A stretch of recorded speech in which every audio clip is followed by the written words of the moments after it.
श्रीमती इंदिरा गांधी जी ने इस देश की एकता और अखंडता के लिए अपने प्राणों का बलिदान दिया।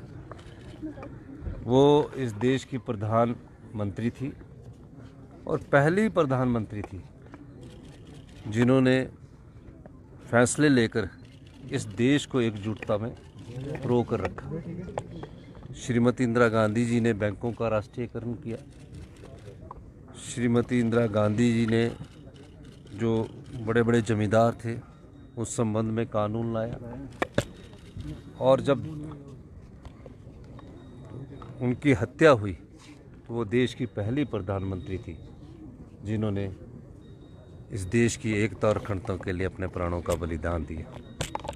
हत्या से पहले कुछ दिन पहले उन्होंने उड़ीसा में एक जनसभा में कहा था कि मेरे खून का एक एक कतरा भी अगर इस देश की एकता और अखंडता के लिए काम आए तो मैं हमेशा इस देश के लिए हमेशा अपनी जान देने के लिए भी तत्पर रहूँगी। ये उनका बलिदान है, और जो परिवर्तन आज हम इस देश में देख रहे हैं उनकी सोच, उनकी नीतियों के अनुसार है। Sir, Himachal Pradesh high court ने एक ऑर्डर किया है जिसमें दिल्ली के हिमाचल भवन को अटैच करने की बात की है एक हाइड्रो पावर कंपनी के केस में, जो अपफ्रंट मनी जमा ना किए जाने के बारे में।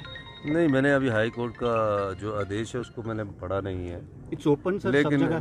नहीं, कोई पढ़ा नहीं है। लेकिन अपफ्रंट प्रीमियम जो है वो एक पॉलिसी के तहत है, और एक पॉलिसी के तहत 2006 में जब ऊर्जा नीति बनी थी तो उसमें उस ऊर्जा नीति में मैं भी मेन आर्किटेक्ट था। मैडम स्टोक्स उस समय ऊर्जा मिनिस्टर थे। तो अपफ्रंट प्रीमियम ये था कि कोई भी पावर प्रोजेक्ट लग जाए, लगे या ना लगे, उस पॉलिसी में क्लियर है।